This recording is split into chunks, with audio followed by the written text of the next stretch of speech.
Salut à tous, c'est Pang de la chaîne, bienvenue sur cette vidéo qui aujourd'hui va parler de PNL et des problématiques que parfois la PNL peut nous entraîner quand on bosse sur certains aspects de nos problématiques.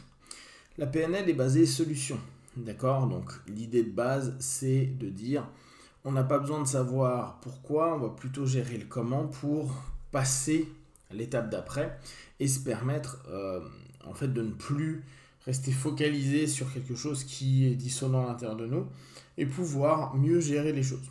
On fait un recadrage, qu'on retrouve aussi en PNL, hein. On fait un recadrage de problématiques, après avec plein de techniques différentes, et ça permet de prendre de la distance. En plus, si vous connaissez un petit peu, vous savez qu'une submodalité, par exemple, peut créer énormément cette distance-là. En tout cas, on peut avoir une perception qui est différente. Selon le discours de Bandler, il dit à partir du moment où on fait ça, la problématique neuro n'existe plus. C'est-à-dire que ce qu'on a pu enregistrer d'un point de vue de notre cerveau par rapport à ce trauma-là, il est géré, étant donné que quand on se reconnecte à lui, il n'y a plus de réponse. En somme, on a pu plus ou moins désactiver l'ancrage qui initiait un comportement, un sentiment, une émotion, etc. etc. Ce qui permet de se dire, c'est cool, vu que le message, quand je m'y reconnecte, n'est plus le même ou voire est absent, ça fonctionne. Ce que moi j'ai observé avec les années, c'est que c'est très bien dans une phase de l'accompagnement thérapeutique ou du travail perso qu'on fait. Pourquoi c'est très bien? Parce qu'il y a des moments, effectivement, on a une intensité psycho-émotionnelle qui est trop intense. On a des pensées qui sont trop difficiles à gérer. Donc, à ce moment-là, pouvoir prendre de la distance, se dissocier de cette sensation ou et de cet état est quelque chose de positif. Néanmoins, ce qui se passe et la chose auquel je ne suis pas tout à fait d'accord, en tout cas, là c'est purement de la pratique où j'arrive pas à adhérer à ce que dit Bandler de son côté, c'est dire c'est définitivement ok et ça reviendra plus. Bon, ça reviendra plus, à la limite, j'ai envie de dire, on a coupé un nerf, le message ne peut plus atteindre la destination. Ouais, ça me perturbe pas plus que ça. Néanmoins, il y en a certains qui arrivent à recréer un chemin, comme si on se disait qu'on avait coupé un chemin synaptique dans le cerveau, et puis donc il n'y avait plus l'info. D'ailleurs, je me souviens à l'époque, mes profs ils m'expliquaient que c'était le principe de la route. Si tu n'exploites plus la route, la route elle va commencer à petit s'abîmer, se détériorer. Et on peut le voir quand parfois sur les autoroutes, ils enlèvent un tronçon et ils créent une nouvelle direction et ce tronçon-là n'est plus exploité. Donc, on pourrait se dire, ok, il n'y a pas l'ensemble neuro qui emmène vers.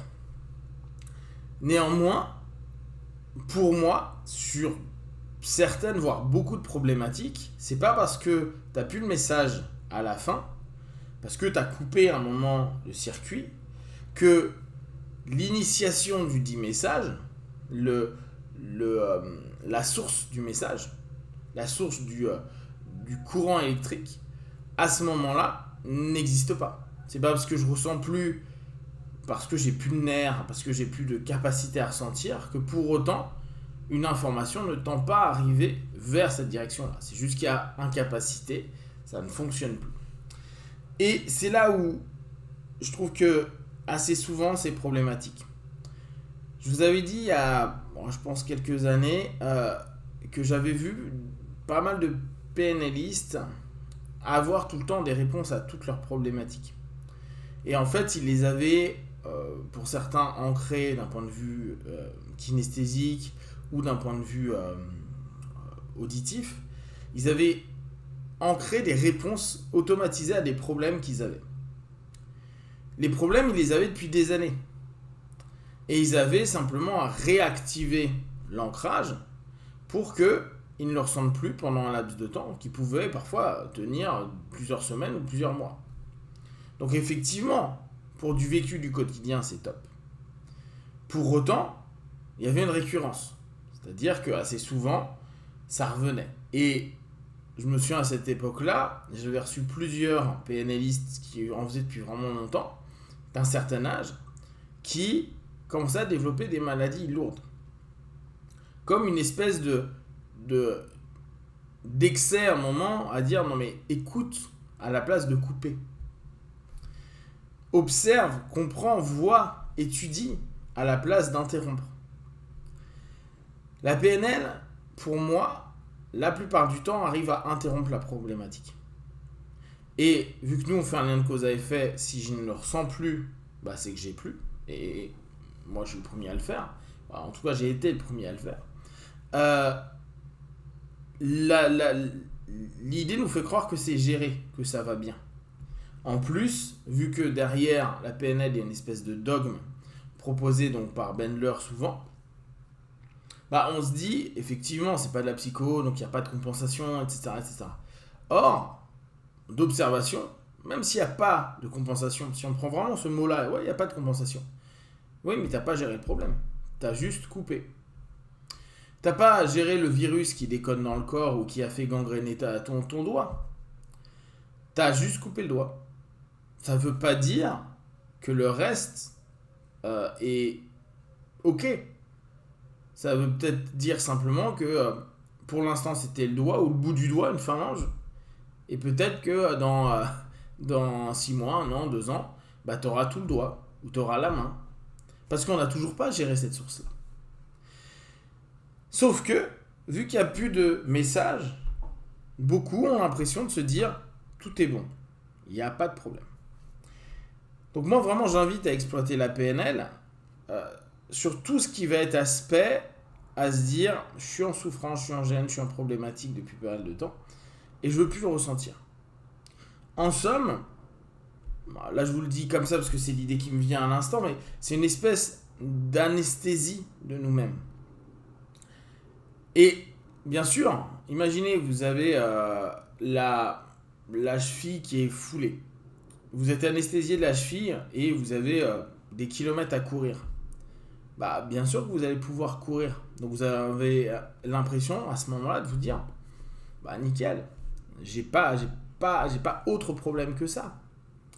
Et par contre, si l'anesthésie à un moment s'apaise, ou même si vous êtes toujours anesthésié et que vous arrivez à la fin de la course, votre corps se sera déformé d'une certaine manière. La cheville, à mon avis, de la simple foulure, ça a pu créer autre chose, voire peut-être aller plus loin jusqu'à une fracture. Mais tant qu'on ne le ressent pas, bah, c'est pas grave. Or, on sait bien, alors je ne sais plus le nom de la maladie, mais vous savez qu'il y a ceux qui ne ressentent pas les stimulus de douleur et qui peuvent se brûler n'importe où, se cogner n'importe où, se couper n'importe où, etc. C'est une maladie qui est super galère. Alors qu'on pourrait se dire c'est super, c'est une maladie Superman où en fait je ne ressens rien. Sauf que non, ils s'esquintent et vu qu'ils n'ont pas le message, bah ça va beaucoup plus loin. Nous, quand on touche une plaque brûlante, on l'enlève par réflexe parce que ça fait mal, on a l'info. S'il n'y a pas ça, bah jusqu'à où on peut aller. Et on peut être brûlé sans jamais le sentir. Et c'est exactement, en tout cas pour le moment, avec quand même aujourd'hui plus de 20 ans où je suis fan en plus de la PNL, où j'en suis arrivé il y a quelques années à me dire ah d'accord mais il y a un truc qui déconne. C'est une discipline et c'est des techniques qui sont bien à un certain niveau. Par contre, le contre-coup de ça, c'est que, et je le vois beaucoup avec mes partenaires qui font de la PNL et qui pourtant gèrent bien, me disent putain mais moi j'y pensais même plus à ça.